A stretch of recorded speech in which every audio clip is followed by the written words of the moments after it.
Hello and welcome to The Briefing Room, your World War II podcast. And this week I'll be talking to Tim Bouverie about his book Allies at War. And we'll be talking Stalin, Churchill, Roosevelt, de Gaulle, and much, much more.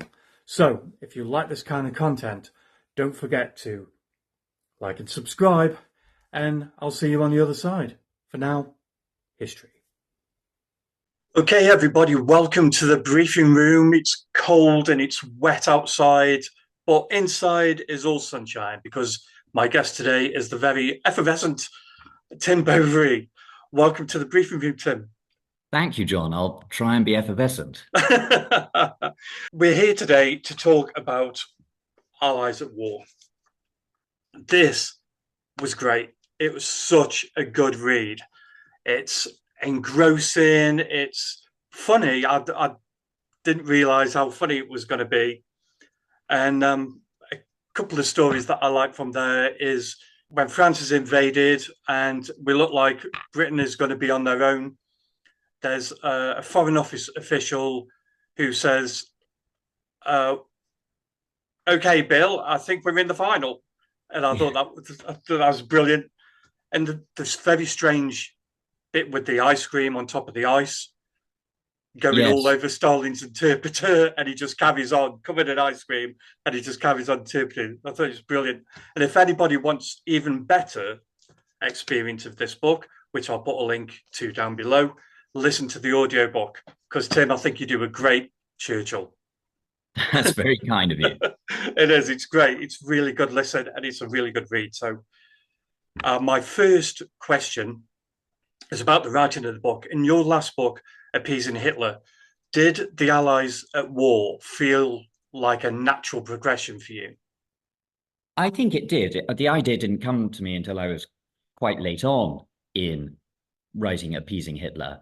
But like you and lots of your listeners, I'd read quite a lot of books on the Second World War. I'd read quite a lot of the biographies of the major leaders. But either there seemed to be a straight military approach to the years 39 to 45, or there was a biography of some of the principal characters. And it seemed that the political and the diplomatic dimension was missing, and politics was absolutely critical to the Second World War. It is the reason that we aren't all, as the cliche goes, speaking German right now. The only reason that the Axis was defeated in the period 39 to 45 is because it was confronted by a superior coalition of nations and empires that combined their resources and coordinated their plans in order to thwart them. And I think this has to be realized, and has to be realized quite how extremely difficult that was. How did the alliance come into being? And how did it endure despite so many disagreements on politics, ethics, political systems, strategy, post-war aims, finance, and the allocation of resources? So I think the importance of the subject is indisputable, and it did feel like a happy sequel to the years of pre-war diplomacy that I'd written about before. Yeah, I don't. When the Second World War is taught in schools, it's very, very simplistic, I feel. I mean, I don't know what they get taught in schools now, but when I was there, it was we joined the war when the Poland was invaded. Germans were bad, we were good, we won. Yeah. And it's very simplistic, and that goes into a lot of detail about a lot of stuff I didn't know, and I'm sure my listeners don't know either. And so, yeah, it is. It's extremely important. It was the center of everything. It was the center of everything, and it determined the world which developed for the next 80 years and in which we're still living. I think some of the cliches have still a semblance of truth. It was a war of good versus evil, if not that historians should really talk about those moral concepts, but there was an element of that. And yet, in order to defeat Nazi Germany in this period of time, it required the British and the Americans to make serious compromises of principle and strategy with a regime that was, in many ways, just as insidious and sinister as that of Adolf Hitler. I'm talking, Yeah. of course, about Joseph Stalin. And there were many other sacrifices of a political and moral nature that the Western democracies had to make. But at the same time, there were many instances when politics led the military decision-making rather than the other way around. One major example would be the intervention in Greece in 1941, which was overwhelmingly a political decision based on the fact that Britain had guaranteed Greece, had promised to defend Greece against unprovoked aggression. And at this time, the British are always thinking, how will such and such an act play in world opinion, in particular in American opinion? Everything is being done with a view to influencing American public and congressional opinion. And this leads to a series of military actions, some of which proved to be military disasters. Yeah, it's true. And the politics isn't a simple thing. It's very, very complicated. The personalities that you describe are so different, and it's not just about policy. It's about whether people like one another, people trying to get one over on one another. So yeah, it's very, very complicated. Yeah, hopefully the book doesn't read as very complicated. It's a No, complicated subject, but yeah, it's I tried to make it an enjoyable and uncomplicated read. it's an uncomplicated read, but it describes the complications within the Yes, relationships. yeah, it's not yes, and I think that is what historians are meant to do, unless you're writing on a subject that's never been written about Mm-hmm. before, and there's almost no such thing. Your job as a historian is to complicate a perception Yeah, of whatever event, person, or issue that you're describing. yeah, and you get the feeling of that from the book. And we'll start at the beginning, 1939 to 1940. Your book begins with the Grand Alliance. What crucial lessons do you think that the breakdown of the Anglo-French alliance um, teaches Britain about coalition warfare?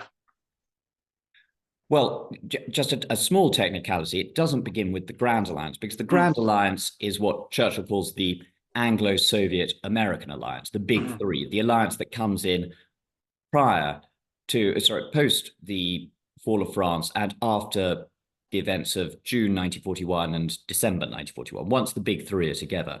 My book begins with the Anglo-French alliance because this was the alliance that was meant to win the Second World War. This was the alliance which had held the Germans at bay, or at least held the Germans from capturing Paris and conquering France, the whole of France, for 4 years between 1914 and 1918. And nobody expected it to end so swiftly as it did in the summer of 1940. What are the lessons for coalition warfare? Well, I suppose you could say that it is very important that they have an agreed upon strategy at its most fundamental level. The British and the French had no agreed upon strategy other than trying to outlast Nazi Germany. They believed that time was on their side and that they did have the capacity to lose a short war, but would ultimately win a long war because of their superior hordes of resources based on their empires and their populations. And that had a certain logic to it. But the problem was that this ceded the entire strategic initiative to Hitler, who used it to devastating effect. So that is one of the major issues that there were. And it also totally ignored the role of morale within these allied countries and within the rest of the world. The British and the French weren't winning friends and influencing people between September 1939 and 1940. If anything, they were losing friends. They were irritating potentially friendly neutrals, such as the United States, through various war measures, while giving nothing to public opinion around the world, showing that they were resolved to see this fight through. And that's where you get a phrase originally by Senator William Brewer, who is an arch isolationist Republican, that there's something phony about this war. There's something phony going on here. What are the British and French doing? They're not doing any fighting, except it must be conceded at sea. So an awareness that this is a new type of war. It's a global war. It's a war being fought for principles as well as security, and that in order to maintain morale both at home and abroad, some sort of action and some sort of coherent plan are necessary. Yeah, I was going to ask you about the phony war. What do you think the primary strategic and political blunders were that were made by the Allies at this phase? It's all based on what ifs, and what ifs Right. are notoriously dangerous. In theory, the French army could have marched into Germany, as indeed they did very briefly and for a short physical distance at the beginning of the war, because most of the German army was occupied in Poland. Mm-hmm. Germany was exposed. I think that the Germans, had they been in a similar position with their military ideology of blitzkrieg and surprise and the initiative, might have tried to use the month at which the German army was engaged in Poland to launch a major counteroffensive on the Western Front, which, by the way, was what France was contractually obliged to do under the terms of the Franco-Polish Treaty of Alliance. And thereafter, but they didn't. They dithered, and then they dithered further when the Soviet Union invaded Finland, and there were various opportunities, even being mooted before November 1939, to occupy the ore fields of Sweden, which were supplying Germany with the vast majority of the iron ore, which was necessary for armor plating, etc.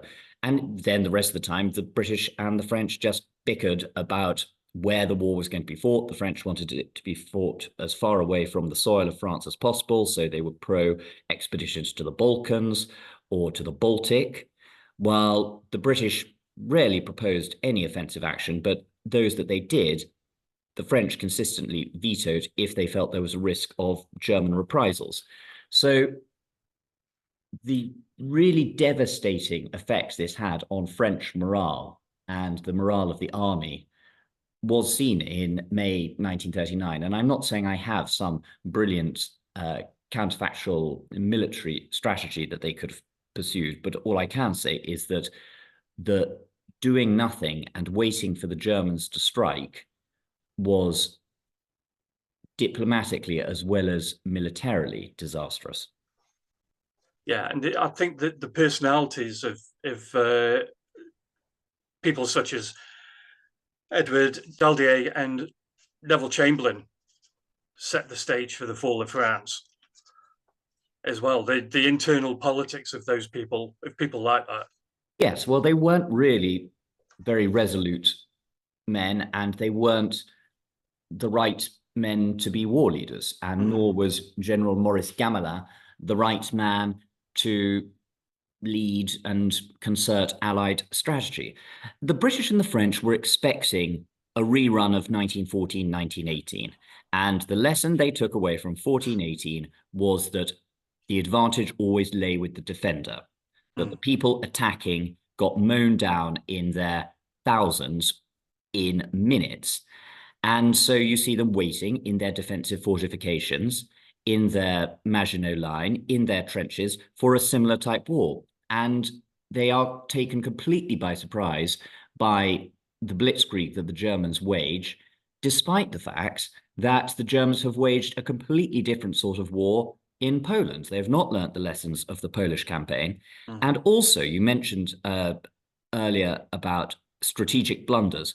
The very greatest strategic blunder was Gamelin's failure to realize that the Germans might change their strategy after the German war plans were captured by the Belgians at an incident in January of 1940 when a German Messerschmitt crash lands along with a war planner who happens to have a copy of the German plans to cut through Belgium and Holland and attack Paris from the rear.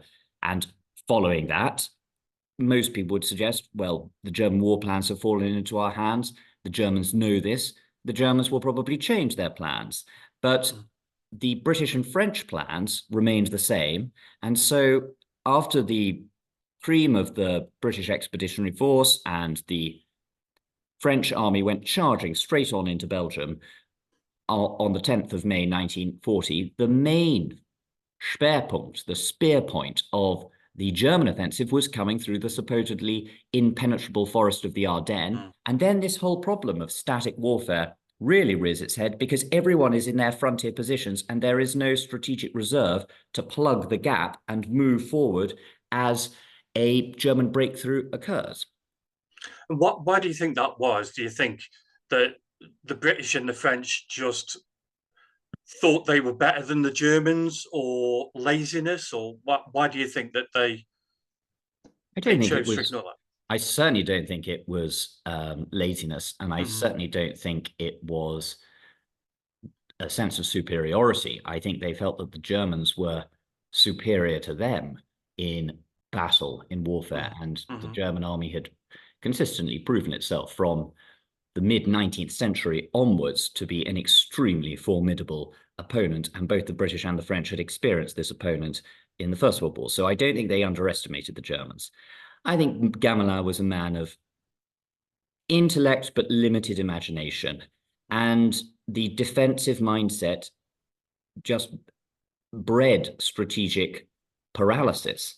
It also seemed convenient to send these armies into Belgium and Holland because it was there, they hoped, that the main battles would be fought, and therefore on Belgian and Dutch soil that destruction would take place, not on the soil of France. But this was a classic case of wishful thinking.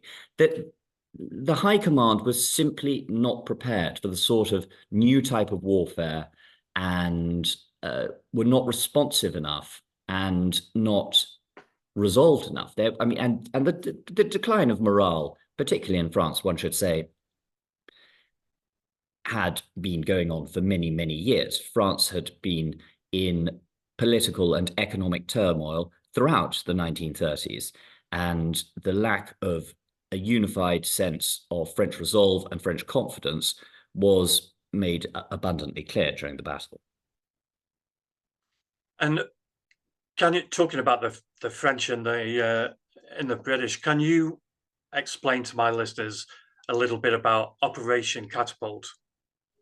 Refer to it mainly in the book as Mers el Kabir, but Operation Catapult was the shelling of the French force de raid, a significant proportion of the French fleet off the North African coast, and it occurred on the 3rd of July, 1940, and 1,300 or thereabouts French sailors were killed as a result of this action. I think this is really important. This is the first British victory of the war. And in most general histories, it only receives a paragraph, but I've dedicated an entire chapter to it because I think it's absolutely critical, and it really highlights one of the most important themes of my work, which is the relationship between military factors on the one hand and political factors on the other. What is leading this? Is it politics or is it military expediency? Put very simply, the security of the British Isles depended overwhelmingly on Britain's naval superiority. We all think about Britain being saved in 1940 by the few of RAF Fighter Command, and that it takes nothing away from the heroism of those fighter pilots to say that this was the first line of defense, the RAF. The second and utterly critical line of defense was the Royal Navy. The French had the fourth largest navy in the world, and if the French navy had been captured by the Germans, then the entire strategic calculus as to whether or not an invasion of Britain was possible changes. The British therefore needed the French to remove their navy to a place where it could not be seized by the Germans, or they needed them to join with the British and continue the war alongside General de Gaulle and the Free French, or in the last resort, they needed to scuttle their ships and render them inoperable to the Germans. And it was only due to the failure of the French admiral on the spot, Admiral Gensol, and his naval commander-in-chief, Admiral Darlan, who was a bitter Anglophobe, later premier of the Vichy state, to countenance any of these both honourable and viable alternatives that led to the British opening fire. So those are the military factors.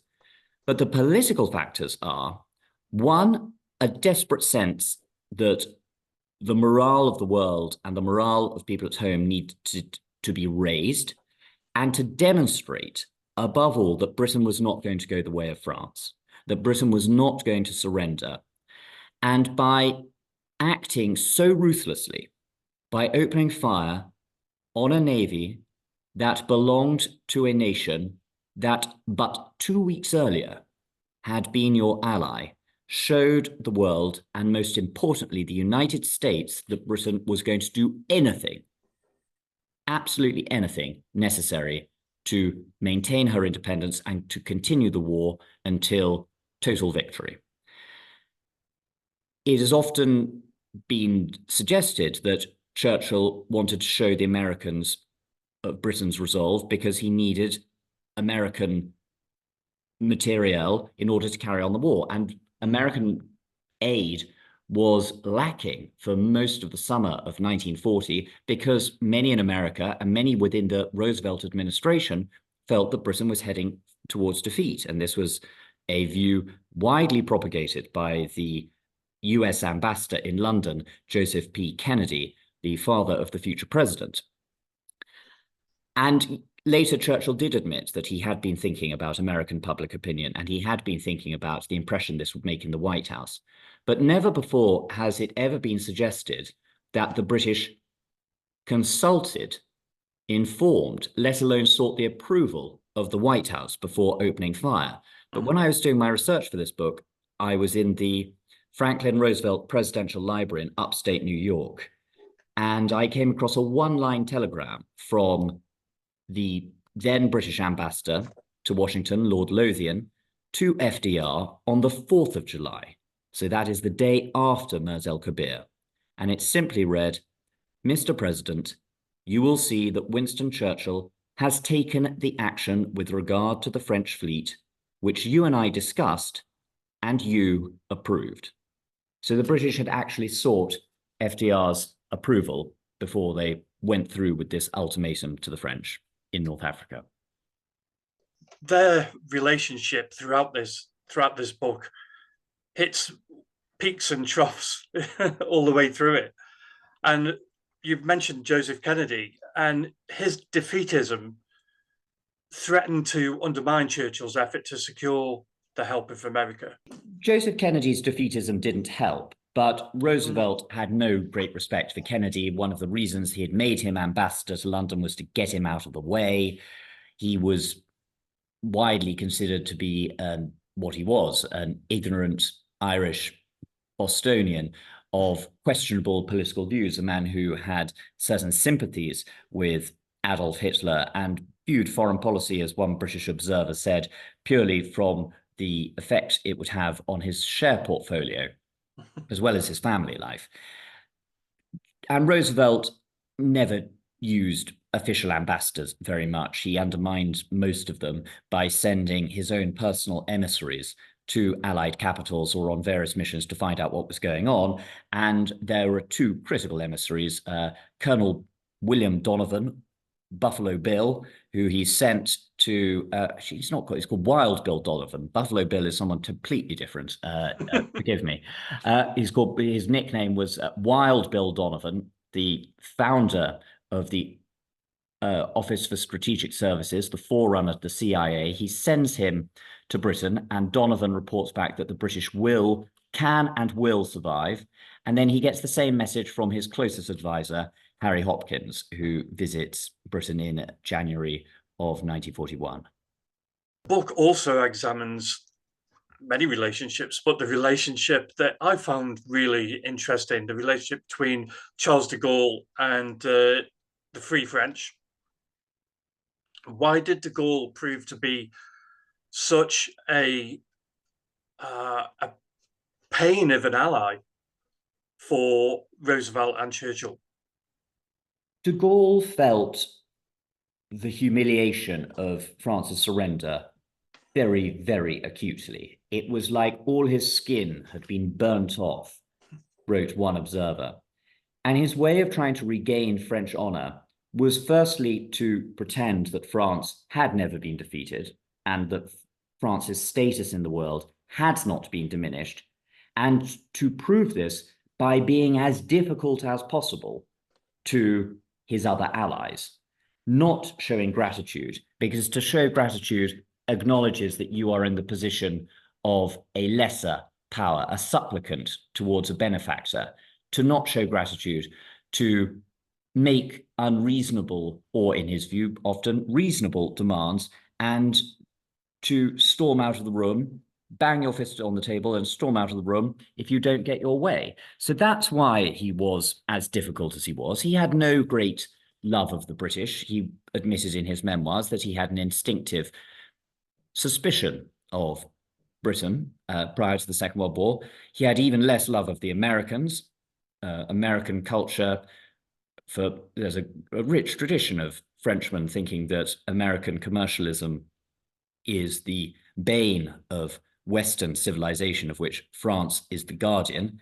And then he had even further reasons to disagree with the Americans because they steadfastly excluded him from their plans, gave him very little notice of critical interventions in the French Empire, such as Operation Torch or the invasion of Madagascar, and wouldn't recognize him until quite late on in the war, while maintaining recognition of the collaborationist Vichy regime. Why do you think that Churchill saw him as a necessary figure and a monster? He was a necessary figure because he was the only Frenchman of any stature at all who came to Britain to continue the fight. Mm-hmm. The British would have recognized somebody, and indeed wished to recognize somebody better known, a more senior general, or preferably a politician, ideally Paul Reynaud, the prime minister who had resigned and given the keys of government to Marshal Pétain in late June 1940. But nobody else came. So it had to be de Gaulle. But then de Gaulle, through his broadcasts, through his propaganda, did succeed in building himself up as a symbol of resistance, as a symbol of continuity, as a man of daring and courage. And Churchill always admired courage. And however infuriating de Gaulle was, however anti-British he was, Churchill would never forget that when France was on the blackest page of her history, this man stood up and decided to continue the fight, and he did so in collaboration with the British, even though he then proved to be a very difficult and obstreperous ally, and that these were things that were not to be forgotten. I think Churchill thought that he was a man of honor, even if he frequently found him completely infuriating. And all the way through your book, Churchill is trying to court Roosevelt to get involved in the war. We all know that Pearl Harbor was what got America joining physically into the war. I know that the Americans did a lot for us during the first couple of years of the war. But what was Churchill's reaction when Pearl Harbor was attacked and the Americans declared war then? Well, as he said in his memoirs, he went to bed and slept the sleep of the thankful and of the saved. But immediately he was very concerned because it was the Japanese that had attacked the United States, not Germany.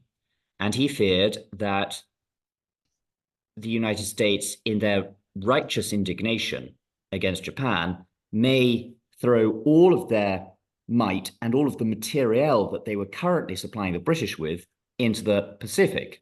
And so an overwhelming priority for him was to get to Washington as fast as possible. He invites himself to Washington and won't take no for an answer from Roosevelt, so as to coordinate plans to ensure that the Americans stick to the already agreed upon strategy a hypothetical strategy until this moment of Europe first, and that British forces and British Commonwealth forces continue to receive a significant supply of American Lend-Lease material.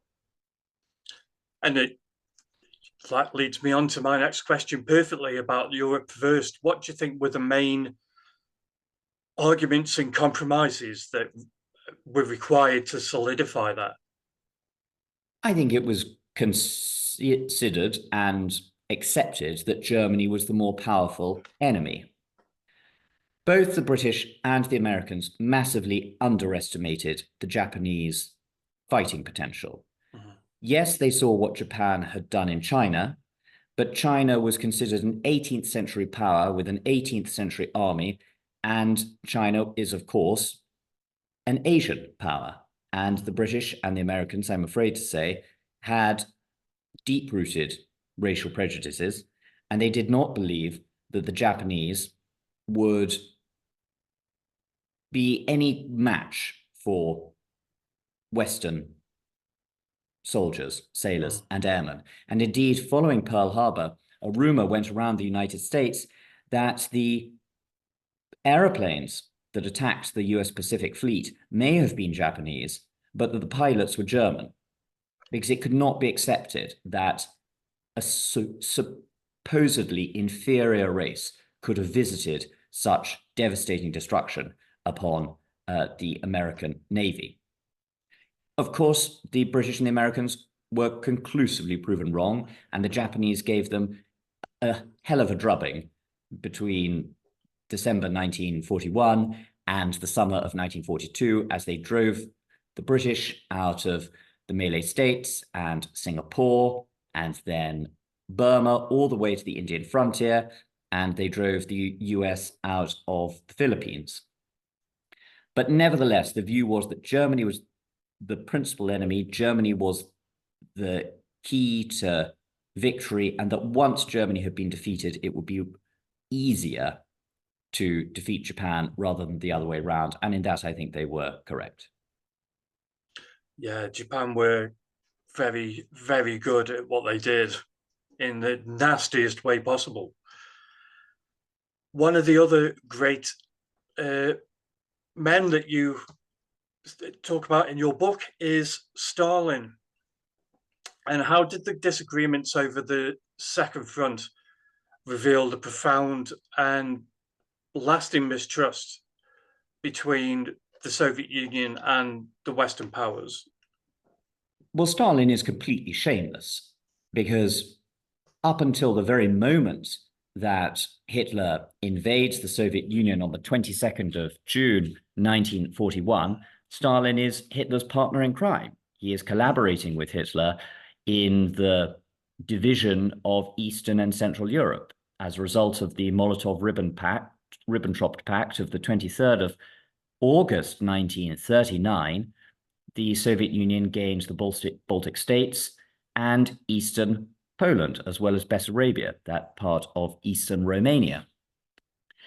But Stalin is shameless, and once the war, which the British had warned him was coming, comes, and the war which he has made possible through his pact with Hitler and through the vast amount of raw materials that he has supplied the Reich with up until the onset of Operation Barbarossa, he makes two demands. The first is that the British should open up a second front, what he calls a second front, in Western Europe to relieve pressure on the Red Army. And the second is that the British, and then later the British and the Americans, should recognize Soviet sovereignty over the Baltic states and over Eastern Poland. He wishes for Western recognition of the USSR's frontiers as they existed at the time of the German attack, rather than as they existed at the outbreak of the Second World War in general. The British don't agree to a second front in 1941. They point out that this would be completely impossible. They've suffered almost nothing but appalling military setbacks on land up until this point. But in 1942, when a second German offensive is being prepared, which is going to take the German armies all the way to Stalingrad eventually, the Americans, and Roosevelt in particular, is so desperate to give the Soviets hope, he is so desperate to keep the Russians in the war, that he does make a public commitment to a second front in Western Europe that year. It's a promise made rashly. It's a promise that's made against the advice of people such as General George Marshall, the Army Chief of Staff in Washington. And it's a huge hostage to fortune, because this is a promise that Roosevelt cannot fulfill. The British will not go along with an amphibious invasion of France in 1942, and I think they're entirely right. The British and the Canadians couldn't even launch a successful raid against Dieppe in August of that year, and I think all military historians of any repute note agree that an attempt to stage D-Day in 1942 and probably also in 1943 would have merely been to invite a bloody repulse. Mm-hmm. But this is seen as a complete breach of faith with Stalin, who suspects that the British and the Americans are deliberately holding back and wanting to see the Soviet Union weakened as much as the German Reich. And this stores up long-lasting resentment. Not only does Roosevelt, Churchill, and Stalin try and work out who's going to have which bit of land after the World War II is over, but Roosevelt and Churchill, between them, are trying to decide who's going to lose what, who's going to gain what. What do you think the specific, strategic or imperial interests did Churchill and Roosevelt clash over during the North African and Italian campaigns? The British want to further the Mediterranean campaign because it's here they believe that they can make the greatest difference with the lowest casualty lists. They think, and Churchill uses the phrase soft underbelly, that this is the soft underbelly of the Axis, which proves, certainly in Italy, to be erroneous. It's a very hard underbelly, Italy, and British and American troops are still struggling up the spine of northern Italy as the British and the Americans are entering Germany in 1945. The British also wish to regain the honor and prestige that they've lost in this theater in 1941, 1942, through defeats at the hands of Erwin Rommel. And El Alamein is not enough. They want to continue to pursue this. They want to dominate the Mediterranean, and they want to, certainly in the latter stages of the war, try and use the Mediterranean as a springboard to get into Central Europe ahead of the Red Army, and therefore prevent some parts of Central Europe from being Bolshevized. The Americans think that this is politics leading military strategy rather than military strategy leading politics. They think that this is Britain trying to prop up her Middle Eastern empire to regain her prestige, and there is a certain amount of truth in that. They firmly believe that the only way of defeating Germany in the swiftest possible time is to strike at her industrial heartlands by way of France, to engage the main enemy in the main theatre.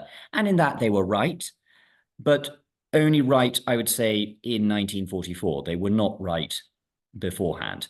But this leads to some really difficult and uncomfortable, even unpleasant conferences between the British Chiefs of Staff and the American Chiefs of Staff, and sees Roosevelt lining up with Stalin at the Tehran conference to force Churchill to commit to a spring date for Operation Overlord. And it is therefore agreed in November 1943 at Tehran that the British and the Americans will reinvade France in May of 1944. Subsequently, that is delayed until June of 1944. And how did the need for logistical cooperation, such as the supply lines and the resource allocation, become a major source of political conflict?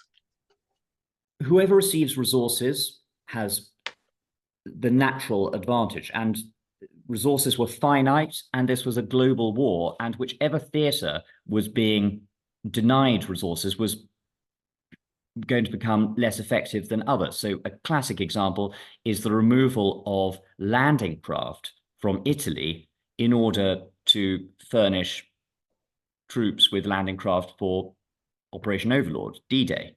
And Churchill fights against this extremely strongly. He believes that these landing craft should not be taken away at the date they are from the troops in Italy, as this will hamper operations in the Mediterranean. And he's right. But again, it's about this is the nature of strategies, making the correct choice as to where resources should go to, because there is not an infinite supply.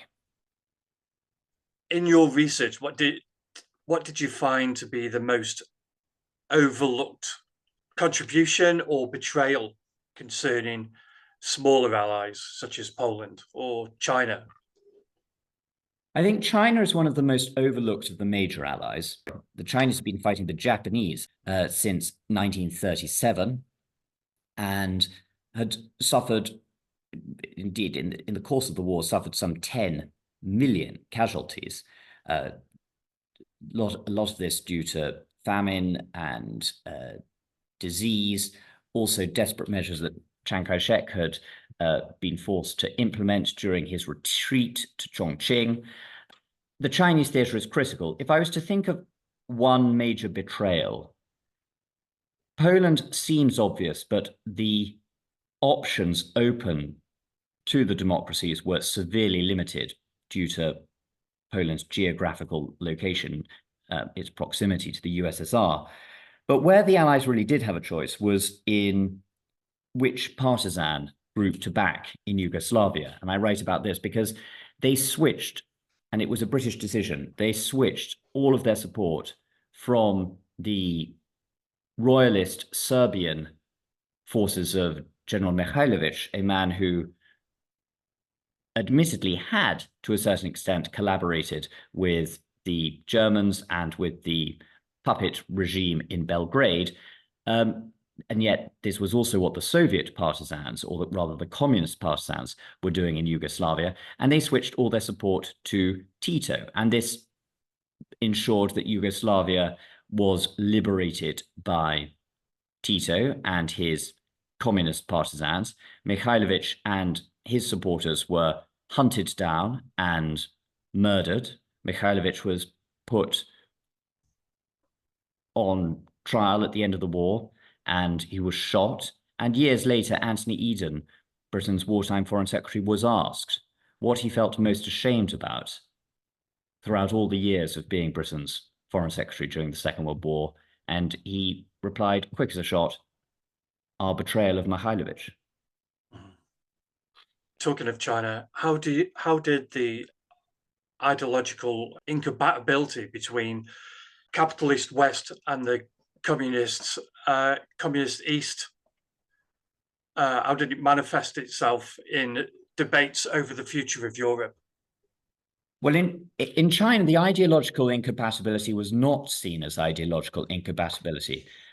The Kuomintang, the nationalist party which ruled China, had been seen by the Americans as a republican, quasi-democratic movement, something which, to use a modern phrase, the Americans felt they could do business with. In fact, this was a sclerotic, moribund dictatorship, highly corrupt, which Chiang Kai-shek presided over. And the realization of this reality and the failure of Chiang Kai-shek to engage the main Japanese armies between 1941 and 1945 led the Americans to become so frustrated with him that those Americans on the spot, those diplomats and military advisors, who then gained permission from the State Department to travel to Yan'an in the north and meet with the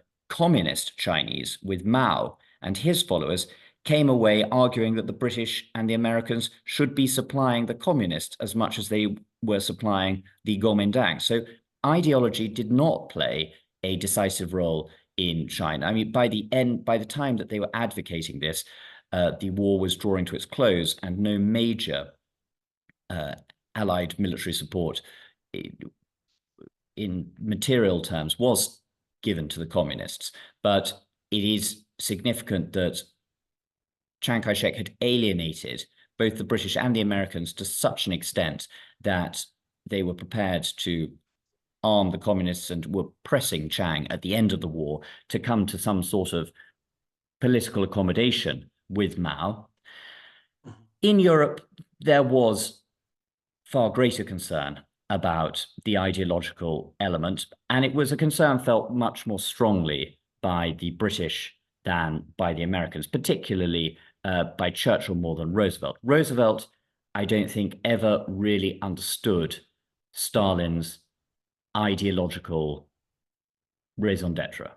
I don't think he appreciated how Marxism, Leninism drove almost everything that Stalin did, and how Stalin was completely unbending in his commitment to communism, meaning the overthrow of capitalism, meaning the inevitability of wars between capitalist societies, which will benefit the struggle for communism around the world. And I think that Roosevelt and some of his members of his administration and advisors underestimated the ideological element in Stalin and the USSR. And during the Tehran and the Yalta conferences, what do you think are the most significant backroom deals or compromises that were made at those conferences regarding borders and spheres of influence? Well, at Tehran, both the British and the Americans sell the pass on the configuration of the Polish state. They agree, without consulting the Poles and in complete secret, that the Polish frontier will be moved considerably to the westward, that the Soviet Union will extend to the so-called Curzon line, the line which was recommended by British Foreign Secretary Lord Curzon in 1920 as the eastern boundary of Poland, and that Poland will be compensated for this with territory that was previously in East Prussia. Churchill thinks that this is equitable. Churchill thinks that he is prepared to move frontiers in exchange for the Soviet Union recognizing and respecting a truly independent, democratic, sovereign Poland. This is the deal he is trying to make. By accepting Stalin's territorial demands, he hopes to be able to preserve Polish democracy.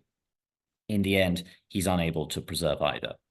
At Yalta, the most significant deal was that which Roosevelt made with Stalin behind the back of Churchill and behind the backs of the British, in relation to the Far East. He promises Stalin a significant amount of territory in return for the Soviet Union joining the war against Japan.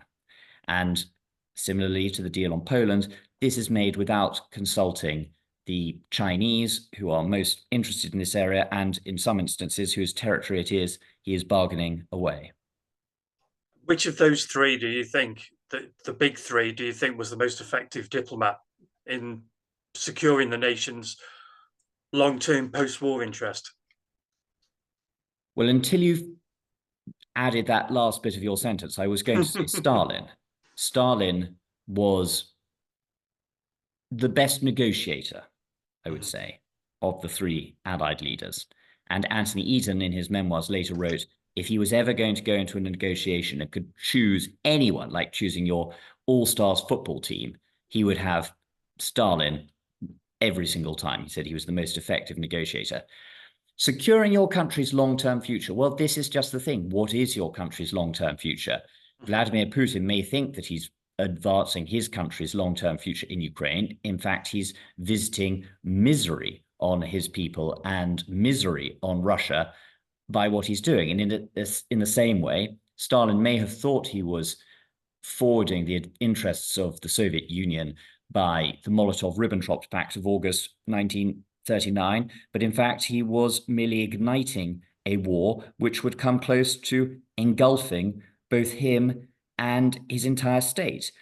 And the actions which Stalin takes, the way in which he utterly refuses to contemplate any sort of compromise in the independence of the states that are along his western frontier, something that's made very clear by the time of Yalta, may mean that these states enter the Soviet Empire, become part of what was later known as the Eastern Bloc. But the price for that was the Cold War, a war frozen militarily in Europe, very hot in other parts of the world, and which consigned Soviet Russia to a lower standard of living than other countries in the West, and what the British diplomat Owen O'Malley described as a cultural gas chamber. So is that the interests of Russia? Is that the interests of Ukraine, Belarus, and the Baltic states? I would argue very much not. No, not at all. And finally, I can't believe we're finally already. Finally, drawing on your conclusion, what would be your central message that you want readers to take away about alliances in wartime? I come back to what we started with, I think, which is that the Second World War could not have been won without allies. Mm-hmm. This is a book which explores the complexity of alliances, and it has frequent instances of allies falling out with each other, being rude about each other, threatening to break with each other. And yet, without the alliances, Hitler would not have been defeated. And so I really come back to a dictum that Churchill repeated time after time during the Second World War, and that is, there is only one thing worse than fighting with allies, and that's fighting without them. And I think we're in grave danger in this new nationalist, populist day and age of forgetting quite how important alliances are. Yeah, I think Europe, with the, what's it called, coalition of the, I can't remember. Willing, that's the one. Thank you. A coalition of the willing. I think that's brought Europe together, but I think the United States is setting itself apart from everybody. Yeah. And that's a very dangerous position for everybody to be in, really. It is. And so I think your book, Allies at War, is awesome and explains all those very complicated relationships. I love the part where Churchill is pushing Roosevelt around in the wheelchair. I think that's so touching, and it's just a great book, and I reckon everybody should read it. Thank you. Well, thank you for having me, John. Well, thank you very much for joining me today. It's been an absolute pleasure and a very interesting conversation. Thank you so much. Thank you very much. Good luck with it. Thank you. Thank you. Bye-bye now. For those of you still with me, thank you so much for joining me. And thank you so much to Tim Bouverie. The book, Allies at War, is linked below, and I highly recommend it. It's such a good read. Next week, we'll be talking to Keith Lowe about his book, Naples 1944. We'll be talking about wartime, an epidemic, an exploding volcano. So don't forget to join us for that one. And as always, don't forget to like and subscribe. And I'll see you next week. So take care of yourselves, take care of each other. Until then.